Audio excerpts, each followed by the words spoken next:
శ్రీ గురుభ్యో నమః. స్వాధ్యాయం కార్యక్రమానికి స్వాగతం. ఆముష్మిక సోపానాలు అనే గ్రంథ సంకలనం నుంచి అనుభవ వేదాంత సూక్తులు అనే గ్రంథ పఠనాన్ని చేస్తున్నాం. 82వ సూక్తి ప్రారంభిస్తున్నా. సుషుప్తిలో అజ్ఞాన బీజము మిగిలి ఉండుటచే పునరావృత్తి కలుగుచున్నది. జ్ఞానాగ్నిచే అజ్ఞాన బీజము భస్మమైన ఎడల పునరావృత్తి లేక ముక్తుడగును. ఇది 82వ సూక్తి. ఇంతకుముందు 81 సూక్తిలో మనకి సుఖము అనేది ఎక్కడ ఉంటుంది అనే ప్రస్తావన వస్తుంది. మనకి 79 సూక్తి నుంచి వరుస పెట్టి అందులో 81 సూక్తిలో ఏం చెప్పారంటే, సుషుప్తిలో ఉన్నప్పుడు ఆ సర్వులకి సుఖంగా ఉంటుంది. అందరూ ఒకటే రకమైన సుఖాన్ని సుషుప్తిలో పొందుతున్నారు. ఆ సుఖంలో తేడా ఉండట్లేదు. అలాగే ఎప్పుడు సుషుప్తిలోకి వెళ్ళినా అదే సుఖాన్ని పొందుతున్నారు. అంటే ఇది బయట విషయాలకి సంబంధించి కాదు, సంబంధం లేదు వాటితో. ఆ సుఖానికి అది విషయ సుఖంలాగా మార్పు చెందట్లేదు. ఎప్పుడూ ఒకటే సుఖం కూడా ఉంటుంది. అంటే దీని అర్థం ఏంటంటే మనము సుఖ స్వరూపులము అని అర్థము. అయితే మనమే సుఖ స్వరూపులమైనప్పుడు ఆ సుఖం ఎప్పుడు ఉండాలి కదా. సుషుప్తిలో ఉన్నప్పుడు ఉంది కానీ తర్వాత ఎందుకు ఉండట్లేదు? అసలు పునరావృత్తి ఎందుకు కలుగుతోంది అంటే, లోపల అజ్ఞానం అనే బీజం ఉండిపోయింది. ఆ అజ్ఞాన బీజము ఉండడం వల్ల పునరావృత్తి కలుగుతోంది. జ్ఞానం అనే అగ్నితో ఆ అజ్ఞాన బీజాన్ని దగ్ధం చేసేస్తే అప్పుడు ఈ పునరావృత్తి జరగకుండా, ఈ అజ్ఞానం పునరావృత్తి జరగకుండా అదే సుషుప్తిలో ఉన్న అవస్థని మనము జాగృతిలో కూడా అనుభవించగలుగుతాము అని చెప్తున్నారు. అది 82వ సూక్తి. 83. ఎవరే వస్తువును ప్రేమించినను తన ప్రీతి కొరకే, దారాపుత్ర ధనాదులే ప్రియ వస్తువులుగా భావించి వాని కొరకే తన శక్తి సామర్థ్యములను వినియోగించి వానిని వదలి బ్రతకలేనట్లు తోచినను అవి మరొకప్పుడు తనకు వ్యతిరేకమైనచో వానిని కూడా వదులుచున్నాడు. అట్లే తన స్వరూపముగానే భావించిన దేహేంద్రియ ప్రాణములు కూడా తనకు దుఃఖ కారణములుగా పరిణమించినప్పుడు ఆత్మహత్యాదులు చేసుకొని వానిని కూడా త్యజించుచున్నాడు. కనుక దేహేంద్రియ జగత్తులు తన ప్రీతి కొరకు ప్రియము గాని స్వయముగా ప్రియము కావు. తాను సర్వ విలక్షణమగు ప్రియతమ స్వరూపుడు. అది తన స్వరూపమే ప్రియతము. ఇది 83వ సూక్తి. తన స్వరూపమే ప్రియతమమైన స్వరూపము అంటే తనకు తానే ప్రియతముడు. తన స్వరూపంలోనే సుఖం ఉన్నది. తన స్వరూపము స్వస్వరూపంలోనే సుఖం ఉంది. స్వస్వరూపమే ప్రియమైన స్వరూపము. ఈ స్వరూపం ప్రియమైంది కాబట్టే దీనికి ఇది నాది అనుకున్న వాళ్ళనందరినీ అన్నిటినీ మనం ప్రేమిస్తున్నాం. అది మనకున్న బంధువులో, బాంధవ్యాలో, భర్త పిల్లలో, భార్య పిల్లలో, సంసారాలో, లేదా మన శరీరంలో మన ఇంద్రియాలు, మన శరీరము, వీటన్నిటిని ప్రేమిస్తున్నాం. కానీ కష్టమైనప్పుడు వాటిని వదిలేయడానికి సిద్ధమవుతున్నాం. కుటుంబంలో ఎవరితోనైనా కష్టం కలిగినా, ఎవరితోనైనా విభేదం కలిగినా వాళ్ళని వదిలేయడానికి సిద్ధపడిపోతుంటాం. అలాగే మన శరీరంలోనే ఏదైనా అనారోగ్యాలు వచ్చి, మన శరీరంలో ఏదో కష్టం కలిగి మనకి జీవితంలో ఏదైనా కష్టం కలిగినప్పుడు అప్పుడు ఆత్మహత్య కూడా పాల్పడుతున్నాం. అంటే ఈ శరీరాన్ని వదిలేయడానికి కూడా ఇష్టపడుతున్నాం తప్ప మన స్వరూపంలో ఉన్న ఆనందాన్ని వదులుకోవడానికి మనం ఇష్టపడట్లా. అంటే మన సర్వ విలక్షణమగు ప్రియతమ స్వరూపమే మనదే అన్నమాట. అది 83. నెక్స్ట్ 84. ప్రతివారును సుఖమును కోరుచున్నారు. సుఖము తన స్వరూపమే అయి ఉన్నది. అనుభవించుట అను క్రియ వృత్తి ద్వారా జరుగును.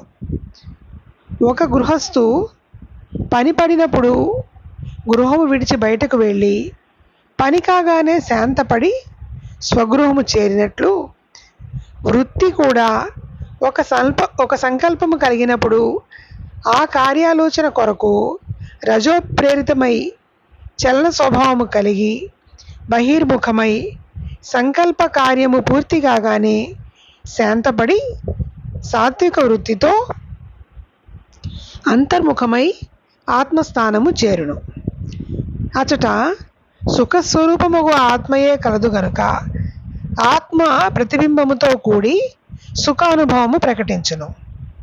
ఎట్లనగా కుమార్తె వివాహము తలపెట్టిన వానికి వివాహము పూర్తి చేసి పెండ్లి వారిని పంపు వరకు ఎన్ని పనులు జరుగుచున్నను సుఖము తోచలేదు. వారిని పంపిన తరువాత ఇప్పుడు హాయిగా ఉన్నది అని చెప్పును. ఈ హాయి వివాహము చేయటం వలన వచ్చిందని భావించును. కానీ నిజమట్లు కాదు. వివాహ నిర్వహణ కాలములో కార్యావసరమగు సంకల్పములతో వృత్తి రజోగుణ ప్రేరితమై చెంచలమగుటచే ఆత్మ ప్రతిబింబము స్పష్టముగా తోచలేదు. కార్య సమాప్తమై వృత్తి సత్వగుణ పరిణామము చెంది అంతర్ముఖమైనందున ఆత్మ యొక్క ఆనంద ప్రతిబింబము స్పష్టముగా తోచి సుఖము గోచరించినది. అట్లే ప్రతి విషయమునందును గమనించవచ్చును. విషయము వలనే ఆనందము కలిగినచో విషయం ఉన్నంత వరకు ఆనందం ఉండవలెను. విషయము అట్లే ఉండగానే ఆనందము పోవచ్చున్నది. కనుక విషయమందు సుఖము లేదు. విషయము వల్ల కలిగిన సుఖము కూడా తన స్వరూపానందమే. వృత్తి అంతర్ముఖమై సాత్వికమైనప్పుడు సుఖము తోచుట, రజోగుణముతో కూడి చంచలమైనప్పుడు తోచకుండుట గమనించవచ్చును. అట్లే సుషుప్తి యందును సమాధి యందును విషయము లేకున్నను వృత్తి అంతర్ముఖములో ఉండుటచే సుఖము తోచును. కనుక వృత్తిని ఎల్లప్పుడూ రజోగుణము నుంచి తొలగించి అంతర్ముఖము చేయుట వలననే బ్రహ్మానందమగ్నుడు కాగలడు. ఇది 84వ సూక్తి. బ్రహ్మానందమగ్నుడు ఎలా అవుతాడు? ఎలా అయితే ఒక వ్యక్తి తనకి పనున్నప్పుడు ఇంటి నుంచి బయటికి వెళ్ళి తన పని పూర్తి చేసుకుని పూర్తి అయిన తర్వాత ఇంటికి వచ్చి అమ్మయ్య అని సుఖంగా ఎలా కూర్చుంటాడు. మామూలుగా అందరూ సుఖాన్ని కోరుకుంటారు. కానీ సుఖం ఎక్కడుంది అంటే అది తన స్వరూపమే అయి ఉన్నది. తన స్వరూపమే సుఖము అనేది మనం గ్రహించలేకపోతున్నాం. ఈ అనుభవించటం అనే క్రియ ద్వారా వృత్తి జరుగుతుంది. మనము ఏదో అనుభవించాలి అనే ఒక సంకల్పంతో ఏదో కొన్ని క్రియలు చేస్తూ ఉంటాం. ఈ క్రియల వల్ల వృత్తి జరుగుతుంది. ఎలా అంటే బయటికి పెడతారు, ఏదో పని చేసుకుంటారు, ఇంటికి వస్తారు. ఇంటికి వచ్చిన తర్వాత మళ్ళీ స్వస్వరూపపు దీంట్లోకి వచ్చి శాంతి సుఖంలోకి వచ్చి అమ్మయ్య అనుకుని కూర్చుంటే సుఖంగా శాంతిగా ఉంటుంది. స్వగృహం చేరటం. అట్లాగే ఆలోచనలు కూడా ఏదైనా ఒక సంకల్పం పెట్టుకోగానే అది రజోగుణ ప్రేరితమై ఆ ఆలోచనలు బయటకెడతాయి. బయటికి వెళ్ళి అన్ని చోట్ల రకరకాలుగా తిరిగి చాలా రకరకాలుగా ఆలోచనలు చేస్తూ ఆ కార్యాన్ని పూర్తి చేసుకుంటూ చివరికి కార్యం పూర్తయ్యాక అంతర్ముఖమై అప్పుడు ప్రశాంతతని పొందుతాయి. అమ్మయ్య అని అంటే తన స్వరూపంలోకి తను వచ్చి పడుతుంది అనమాట. తన స్వరూప అనుసంధానానికి పూర్తిగా వస్తుంది. వచ్చి అప్పుడు ఆనంద ప్రశాంతంగా ఉంటుంది. ఎలా అంటే ఒక కుమార్తెకు పెళ్లి చేసిన తండ్రి ఎలా అయితే ఆ కుటుంబం ఆ పెళ్లి చేసిన పెళ్లి వారందరినీ పంపించేశాక అమ్మయ్య అని ఎలా మళ్ళీ వచ్చి తను కూర్చుంటాడో ఆ విధంగా పనుల కోసం రజోగుణంలోకి వెళ్ళిపోయిన మనస్సు, ఆలోచనలు, విషయాలు మెల్లగా పనులన్నీ ఆ కార్యవాలన్నీ పూర్తి చేసుకొని పూర్తయిన తర్వాత సత్వగుణంలోకి మళ్ళీ వస్తుంది ఆలోచన. వచ్చి తన స్వస్వరూపంలోకి వచ్చి శాంతిని పొంది కూర్చుంటుంది అనమాట. అలా జరుగుతోంది. కాబట్టి ఎప్పుడు కూడా సత్వగుణంలో ఉంచుకునేలాగా మనం ప్రయత్నిస్తే మన స్వరూపంలోనే ఎప్పుడు మన శాంతి సుఖ స్వరూపంలోనే ఎప్పుడు మనము ఉండగలుగుతాము. అది 84. 85 దంపతుల ప్రేమరస ఫలమే శిశువు. శిశువునందు గల మమత్వాకార ప్రేమరసమే శిశు పోషణకు కారణము. అట్లు మమత్వాకార ప్రేమరసమే సంసారమందలి దారాపుత్ర ధనాదుల పోషణకు హేతువు.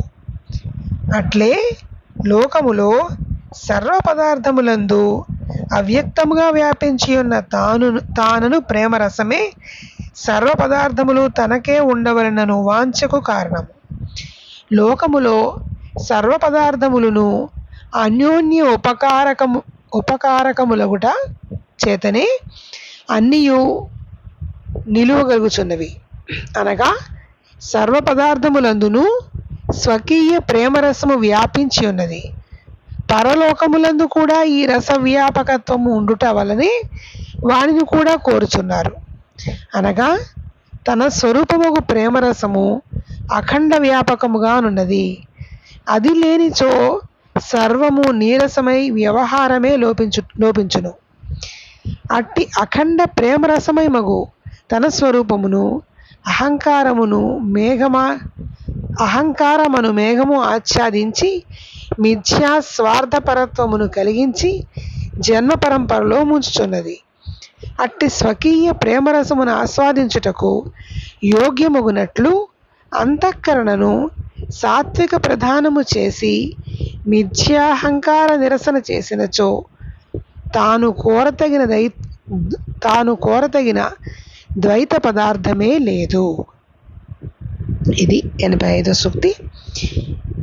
దంపతుల ప్రేమరసము శిశువు. ప్రేమరస ఫలమే శిశువు. శిశువునందుగల మమత్వాకార ప్రేమరసమే శిశు పోషణకు కారణము.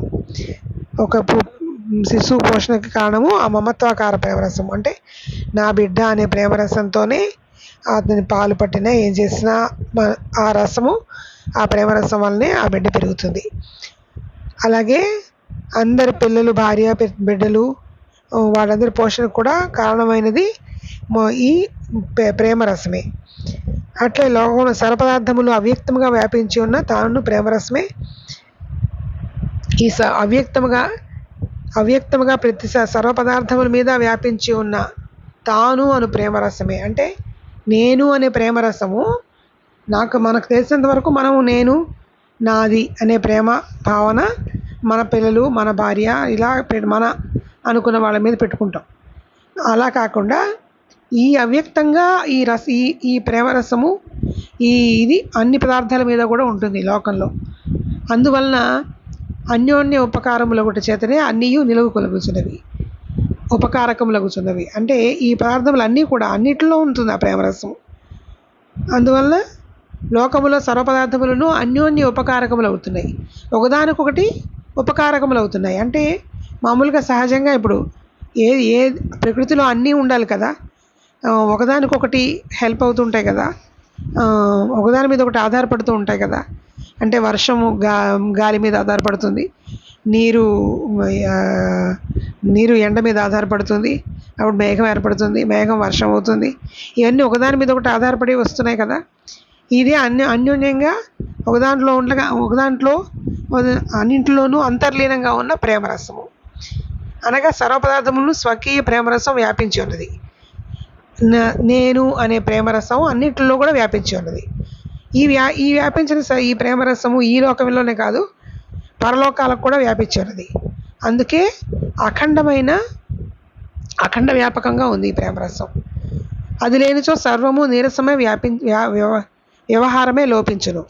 అంటే ఏంటి, అన్ని లోకాలకి ఈ ప్రేమరసం వ్యాపించి ఉండకపోతే, అన్ని లోకాలు అఖండంగా ఇది ఉండకపోతే వ్యవహారం అనేది లోపిస్తుంది.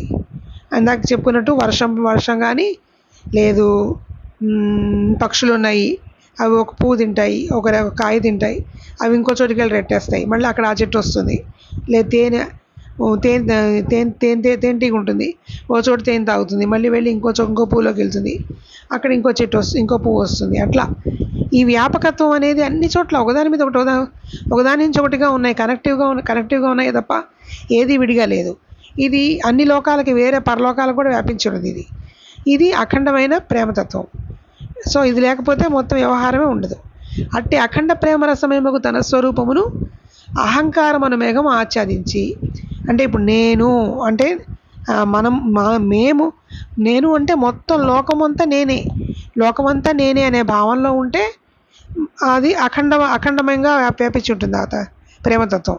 నేను అంటే పరిమితం చేసుకొని, నేను అంటే ఈ దేహం మాత్రమే, నాది అంటే ఈ కుటుంబం మాత్రమే అని అలా అహంకారపు మేఘం అనేది, ఒక మబ్బు అనేది దాని మీద కప్పేసేపటికి మిథ్యా స్వార్థపరత్వం కలిగిస్తుంది. అది ఆ స్వార్థపరత్వం అనేది మిథ్య, అది ఒక భ్రమ. అది నేను అనేది ఇంత మితమైంది కాదు, అది ఆ భ్రమ కలిగిస్తుంది. ఈ భ్రమ వల్ల జన్మ పరంపరలో మళ్ళీ మునిగిపోతున్నారు. అట్టి స్వకీయ ప్రేమరసమును ఆస్వాదించుటకు యోగ్యమగునట్లు అంతఃకరణను సాత్విక ప్రధానము చేసి మిథ్యాహంకార నిరసన చేసినచో తాను కోరదగిన ద్వైత పదార్థమే లేదు. ఇప్పుడు అటువంటి స్వకీయ ప్రేమరసమును ఆస్వాదించుటకు అంటే మొత్తం లోకం అంతా నేనే అనే ఒక రకమైన అనేటువంటి స్వకీయ ప్రేమరసాన్ని ఆస్వాదించడానికి యోగ్యంగా మనం ఉండాలి అంటే సాత్విక ప్రధానం చేసుకోవాలి. అంతఃకరణాన్ని సాత్విక ప్రధానం చేసుకుని ఈ మిథ్యాహంకారాన్ని, నేను అనే ఈ అహంకారాన్ని, నేనంటే ఈ దేహము, నేనంటే ఈ కుటుంబము ఇంతవరకే అనుకునే ఈ మిథ్యా అహంకారాన్ని నిరసించాలి. నిరసన చేసినచో తాను కోరదగిన ద్వైత పదార్థమే లేదు. ఇంకప్పుడు తను కావాలి అని కోరుకోవడానికి ఇంకొక రెండో పదార్థం లేదు. అంతా తానే అయి ఉన్నప్పుడు రెండో పదార్థమే లేదు కదా, ద్వైత పదార్థమే లేదు అనేది 85వ సూక్తి. మిగిలిన తర్వాత చెప్పుకుందాం. స్వస్తి. శ్రీ గురుభ్యో నమః.